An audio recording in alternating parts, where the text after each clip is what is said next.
Hello दोस्तों, welcome back to the channel ST study point. और यहाँ पर ये देखिए, ये आपको लिखा हुआ दिख रहा है नवत्र समसामयिक घटनाओं की मासिक पत्रिका। इससे संबंधित अप्रैल की जो पत्रिका है उसके सारा करंट अफेयर हम सॉल्व कर चुके हैं, पढ़ चुके हैं। अब ये मई का देखिए, इसका एडिशन आया है और मई का पूरा करंट अफेयर इसमें दिया हुआ है। उसको हम 4 से 5 वीडियो में ख़त्म करने की कोशिश करेंगे, सीखेंगे, याद करेंगे। इसके बाद जैसे ही इसका जून का जो मासिक पत्रिका आएगी, फिर मैं उसका भी करंट अफेयर यहाँ पर अपलोड करने की कोशिश करूँगी। ये आप खुद भी वेबसाइट है इसकी eDrishti.in, इस पर जाकर इसको डाउनलोड कर सकते हैं। यहाँ पर देखते हैं आज इसका जो है पहला क्वेश्चन क्या है इस पत्रिका का, उसको पहले देखते हैं। वीडियो अच्छी लगी तो लाइक कीजिएगा, चैनल पर नए हो तो सब्सक्राइब भी कीजिएगा। ये देखिए, पहला क्वेश्चन जो है यहाँ पर देखिए राष्ट्रीय परिदृश्य है, यानी कि इंडिया लेवल पे जो क्वेश्चन है वो है टाटा इंडियन प्रीमियर लीग से संबंधित है, जो अभी मई में ख़त्म हुआ था, उसको लेकर है। टाटा, यहाँ पूरा क्वेश्चन दिया है। टाटा आईपीएल 2023 का खिताब चेन्नई सुपर किंग ने गुजरात टाइटंस को पराजित करके 5वीं बार जीता है। ठीक है, इसमें ये बात बिल्कुल सही है। ऑरेंज कप जो है, ऑरेंज कैप नॉट कप, ये इतने नंबर बनाने पर शुभमन गिल को मिला थे, गुजरात टाइटंस के ही थे ये खिलाड़ी, बिल्कुल सही है। पर्पल कैप जो है वो मोहम्मद शमी को मिली थी, ये भी गुजरात टाइटन के खिलाड़ी थे, इन्होंने भी 28 विकेट लिए थे। ठीक है, तो इसमें ये पूछा है कि कौन सा कथन सही है, तो ये तीनों ही कथन सही हैं आईपीएल के कंसर्न में। इसको देखो, पूरा यहाँ पर दिया है कि आईपीएल का जो है ये 16वां संस्करण था, भारत में हुआ था, 31 मार्च से 29 मई तक हुआ था, ये देखिए। और इसका जो फाइनल हुआ था बारिश की वजह से एक दिन टल गया था। ठीक है, तो पूरा यहाँ पे लिखा, फाइनल मुकाबला जो है अहमदाबाद में हुआ था, नरेंद्र मोदी स्टेडियम में, विश्व का सबसे बड़ा स्टेडियम है। 10 टीमों ने भाग लिया था, 74 मैच हुए थे। और यहाँ पे पूरा लिखा है, ऑरेंज कैप जो है शुभमन गिल को मिली थी। सर्वाधिक छक्के देखिए किसने बनाए थे, ये शुभमन गिल, गुजरात टाइटन के 85 चौके इन्होंने लगाए थे। छक्के जो थे फॉफ डू प्लेसेस ने, रॉयल चैलेंजर बेंगलोर ने, सर्वाधिक अर्धशतक इन्हीं ने बनाया। ठीक है, 8 अर्धशतक। गेंदबाजी में भी यहाँ पे पूरा दिया हुआ है कि मोहम्मद शमी को मिली थी ऑरेंज वो पर्पल कैप। ठीक है, सबसे अधिक जो है डॉट बॉल जो थी वो मोहम्मद शमी ने ही डाली थी, तो ये यहाँ पर पूरा दिया हुआ है।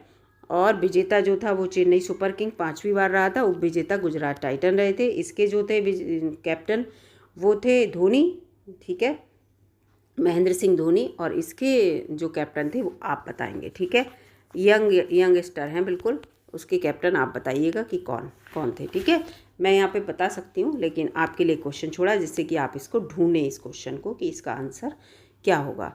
पूरा यहाँ पे लिखा है, ये पूरा लिखा है कि game changer of the season Shubman Gill थे, catch of the season Rashid Khan थे गुजरात टाइटंस के, longest 6 of the season Faf du Plessis थे, super striker of the season Glenn Maxwell थे, ये रॉयल चैलेंजर के। ये क्वेश्चन भी आ जाते हैं, इसलिए मैंने यहाँ पर आपको बता दिया। ठीक है, और यहाँ पर आपको दिख रहा है गुजरात टाइटंस के कप्तान। ठीक है, चलिए, दिख रहा है तो आपको यहाँ पर समझ में भी आ गया, हार्दिक पांड्या थे। और यहाँ पर पूरा ये बारिश के कारण लिखा है, देखो 28 मई को होना था ये, बारिश के कारण ये फाइनल 29 मई को हुआ था, 30 मई तक रात में हुआ, 30 मई को रिजल्ट आया था इसका, तो ये चीज़ थी। ठीक है, बहुत अच्छा गेम था ये, बहुत इंटरेस्टिंग। अगला क्वेश्चन है, देश का पहला राष्ट्रीय बांध सुरक्षा केंद्र, राष्ट्रीय बांध है सुरक्षा केंद्र कहाँ पर स्थापित करने की घोषणा की गई है, तो इसका उत्तर है जयपुर में। कहाँ पर? जयपुर में इसको स्थापित किया जाएगा। और इसका यहाँ पर देखिए पूरा लिखा है, जयपुर के मालवीय राष्ट्रीय प्रौद्योगिकी संस्थान में इसको स्थापित किया जाएगा। और फिर इस केंद्र के बारे में है, ये केंद्र बांधों को भूकंप जैसी प्राकृतिक आपदाओं से बचाने के लिए स्थापित किया जा रहा है। इस केंद्र पर बांधों की संरचनात्मक और भूकंप सुरक्षा से संबंधित तकनीकी विकसित करने तथा इस क्षेत्र में आत्मनिर्भरता के लिए स्वदेशी क्षमताओं के ढांचा बनाने की जिम्मेदारी होगी। पूरा यहाँ पे लिखा है। ठीक है, ये पहला राष्ट्रीय बांध सुरक्षा केंद्र है, इसलिए इंपॉर्टेंट हो जाएगा, जयपुर में बन रहा है। इस टाइप के क्वेश्चन को भूलिएगा मत। ठीक है, ये देखिए, ये और इसके बारे में और तथ्य है, भारत दुनिया में तीसरे सबसे अधिक बांधों वाला देश है। तीसरा है यहाँ पर भारत, जिसमें बहुत ज़्यादा बांध हैं, और देश में लगभग 70 बांध राष्ट्रीय महत्व के हैं। ठीक है, ये क्वेश्चन भी यहाँ पर इम्पॉर्टेंट है, तीसरा है यहाँ पर, यानी कि हमारे भारत में बहुत सारे बांध हैं। कर्नाटक के नए मुख्यमंत्री बने हैं, तो पूरा यहाँ पर दिया हुआ है, इसको बता देती हूँ कौन बने हैं, सिद्धारमैया जी। ठीक है, वरिष्ठ कांग्रेस नेता, कर्नाटक जीती थी वो, कांग्रेस जीती थी, 20 मई 2023 को कर्नाटक के नए मुख्यमंत्री के रूप में इन्होंने शपथ ली है। शपथ किसने दिलाई थी? राज्यपाल थावरचंद्र गहलोत ने, ये भी याद रखना। और इन्होंने बासवराव बोम्मई का स्थान लिया। दूसरी बार ये कर्नाटक के मुख्यमंत्री बने हैं। इससे पूर्व वह 2013 से 18 तक राज्य के मुख्यमंत्री रहे थे।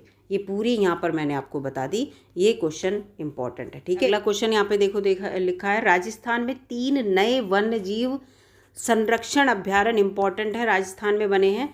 तो ये कौन कौन से 3 बने हैं यहाँ पे पूरा दिया है। देखो 3 नए वन्य जीव अभ्यारण्य। क्वेश्चन देखने की यहाँ पे ज़रूरत नहीं है, क्वेश्चन देखने में थोड़ा टाइम लग रहा है, तो यहाँ पर सीधे आंसर यहाँ पर बता रही हूँ मैं। एक सोरसन बारां में, एक खिचन जोधपुर और हमीरगढ़ भीलवाड़ा में, ठीक है। ये 3 हो गए और इनकी घोषणा अप्रैल 2023 में की गई। और 3 नए घोषित हो जाने के बाद अब राजस्थान में 26 अभ्यारण्य हो गए हैं। और राजस्थान के दुर्लभ और लुप्त प्राय वन्यजीवों की रक्षा के लिए होते ही हैं ये। और राजस्थान वन्यजीव वन विभाग के द्वारा इसकी घोषणा की गई, ठीक है। सोरसन को दुर्लभ लुप्त प्राय प्रजातियों, मुख्य रूप से ग्रेट इंडियन बस्टर्ड और काले हिरणों की रक्षा के लिए इसको घोषित किया गया है।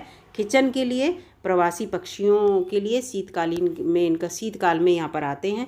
खिचन संरक्षण रिजर्व में पक्षी आते हैं जाड़ों में यहाँ पर। और खिचन डेमोइसेन ट्रेन यहाँ पे लिखा है। इसके लिए पहला ये संरक्षण रिजर्व भी होगा, इस चीज़ को याद रखना। तो इसको ये चीज़ यहाँ पर आपको याद रखने वाली है, ठीक है। डेमोइसेल क्रेन के लिए ये पहला संरक्षण रिजर्व है खिचन जो है। अंतर्राष्ट्रीय संग्रहालय प्रदर्शनी के बारे में यहाँ पे पूरा दिया हुआ है। अंतर्राष्ट्रीय संग्रहालय प्रदर्शनी तो ये जो है 18 से 20 मई के बीच 2023 में हुई थी, प्रगति मैदान नई दिल्ली में। और संस्कृति मंत्रालय के द्वारा देश भर के विभिन्न संग्रहालय द्वारा प्रदर्शित विविध सांस्कृतिक विरासत को जो है इसको प्रदर्शित करना पहला आयोजन था ये अपनी तरह का, जब सरकार संग्रहालय के विकास के तकनीक और पहल का प्रदर्शन यहाँ पे इन्होंने क्या किया था अपना, ठीक है।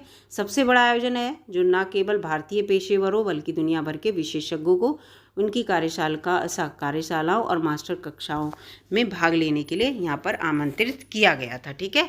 ये मई में हो चुका है।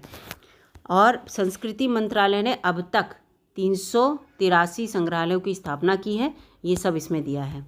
अब यहाँ पर एक क्वेश्चन है, यूनेस्को की विरासत सूची में शामिल हेतु सिफारिश में शामिल भारतीय विरासत जो है वो कौन सी है? तो यहाँ पर शांति निकेतन यहाँ दिया गया है। शांति निकेतन आपको पता है रविन्द्रनाथ टैगोर जी का पूरा यहाँ पे लिखा है, क्या है ये? उनका निवास स्थान है, नोबेल पुरस्कार विजेता थे कवि रविन्द्रनाथ टैगोर जी, इनका निवास स्थान है। मई 2023 में इसको यूनेस्को की विश्व विरासत सूची में शामिल करने की सिफारिश की गई थी। और ये सिफारिश एक अंतर्राष्ट्रीय सलाहकार निकाय international council on monuments and sites के द्वारा की गई थी, ठीक है। अब इसके बारे में पढ़ लेते हैं पूरा। शांति निकेतन है क्या? ये पश्चिमी बंगाल के बीरभूम जिले में स्थित एक विश्वविद्यालयी शहर है। यहाँ स्थित विश्व भारती विश्वविद्यालय, ठीक है। तो याद रखना ये जो है शांति निकेतन एक पूरा शहर है और यहाँ पर विश्व भारती विश्वविद्यालय है जो कि देश के प्रतिष्ठित विश्वविद्यालयों में से एक है। इसकी स्थापना रविन्द्रनाथ टैगोर ने की थी। ये मूल रूप से रविन्द्रनाथ टैगोर के पिता देवेंद्रनाथ टैगोर के द्वारा निर्मित एक आश्रम था पहले, ठीक है। तो इस चीज़ को आप याद रखना। और यह यदि इस सूची में ये चुन लिया जाता है तो ये शामिल होने वाला पश्चिम बंगाल का दूसरा सांस्कृतिक धरोहर होगी, ठीक है। इससे पहले 2021 में मानवता की अमूर्त सांस्कृतिक विरासत की सूची में कोलकाता की दुर्गा पूजा को शामिल किया जा चुका है इससे पहले, ठीक है। इसके बारे में पूरा लिखा और इसके बारे में लिखा है जिसने इसकी सिफारिश की है तो ये यूनेस्को की वर्ल्ड हेरिटेज सेंटर की सलाहकार संस्था है और इसका मुख्यालय पेरिस फ्रांस में है। स्थापना 1965 में हुई थी। पूरी जानकारी है यहाँ पर, ठीक है। वीडियो ज़्यादा बड़ी नहीं बनाऊंगी, कुछ ही क्वेश्चन दोस्तों लेके आई हूँ मैं यहाँ पर।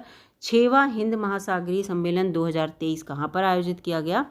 तो इसके बारे में ये जो है ये पहला संस्करण इसका जो था 2016 में हुआ था। इसका ये देखिए इसका 6वां हुआ है वो महासागर जो सम्मेलन है ये ढाका बांग्लादेश में हुआ है 12 से 13 मई के बीच। लचीले भविष्य के लिए शांति समृद्धि और साझेदारी के लिए, इस चीज़ को याद रखना।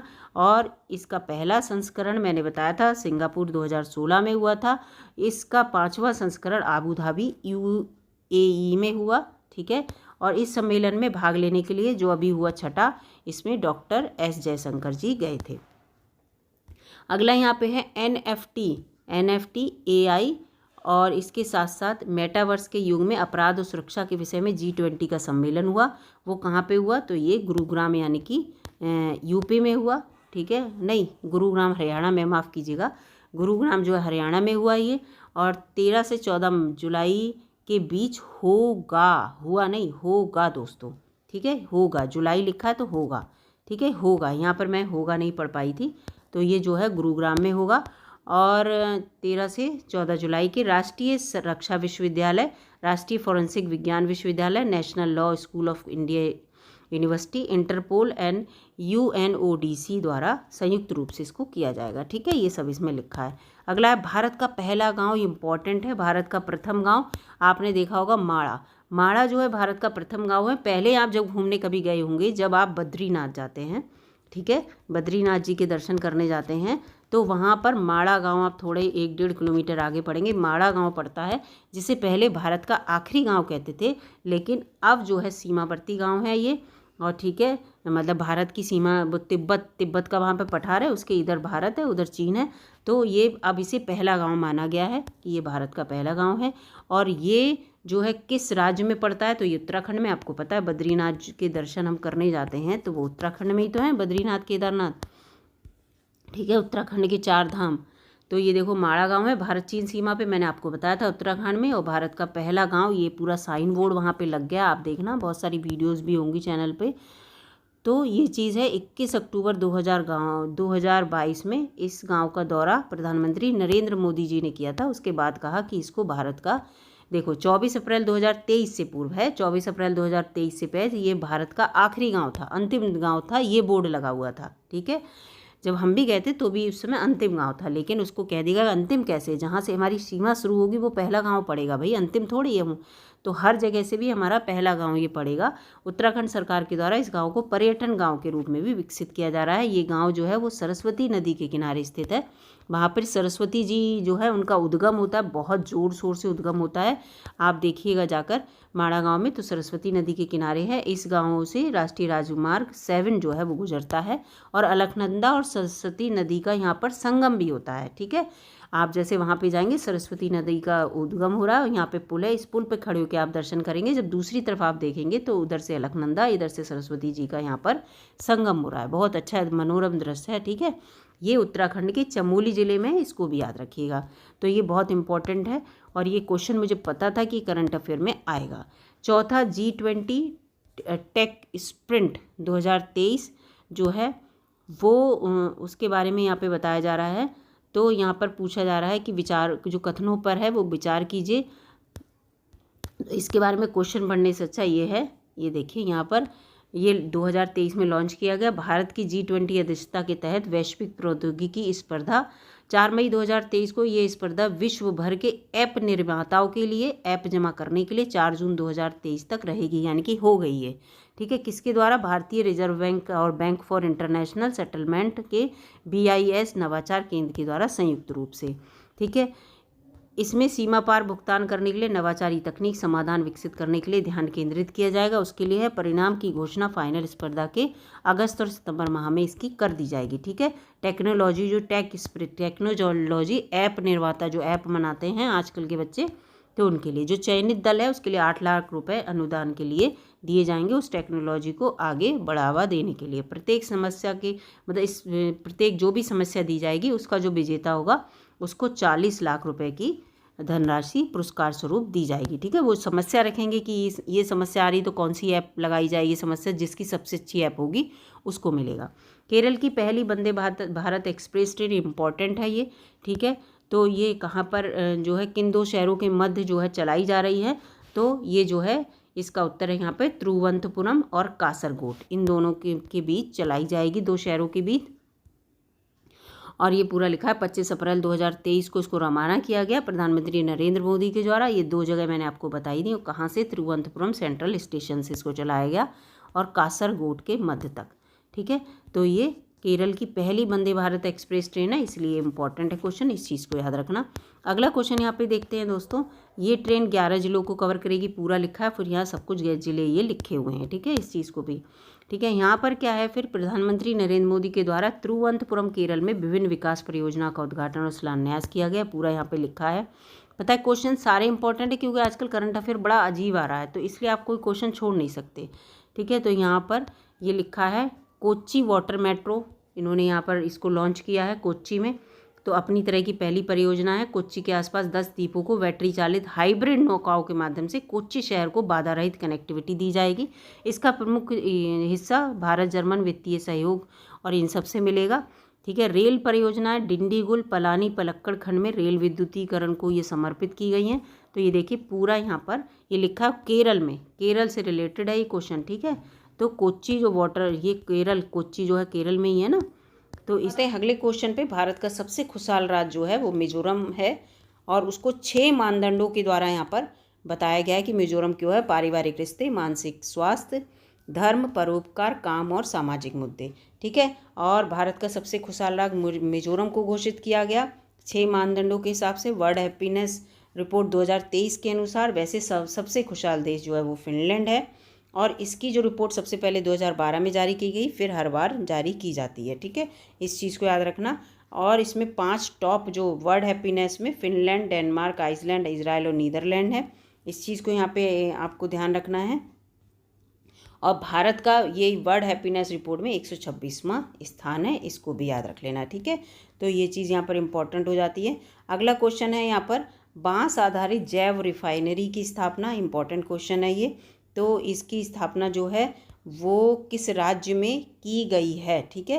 हेतु चैंपोलिस इंडिया के साथ समझौते पर हस्ताक्षर किए गए। कौन सी? इस जैव रिफाइनरी के लिए चैंपोलिस इंडिया के साथ इन्होंने हस्ताक्षर किए हैं। तो ये किसने की है? एनटीपीसी ने की है। और किसके साथ? चैंपोलिस इंडिया के साथ। कहाँ पर? असम में की है, अप्रैल 2023 में। ये इंपॉर्टेंट है, इसको याद रखना, ठीक है। किस राज्य में बांस आधारित जैव रिफाइनरी? तो असम है यहाँ पर। कौन है? असम में। इसका उत्तर क्या है? असम। तो इस चीज़ को भूलिएगा नहीं दोस्तों, ठीक है। तो ये रिफाइनरी प्लांट बनेगा। और एनटीपीसी के बारे में आपको बता दें, इसकी 1975 में स्थापना हुई थी। ये केंद्रीय सार्वजनिक क्षेत्र का उपक्रम है, और मई 2010 में इसे महारत्न कंपनी, जो अपने डिवाइड है ना, रत्न कंपनी, महारत्न, मिनी रत्न, तो महारत्न कंपनी घोषित किया गया था।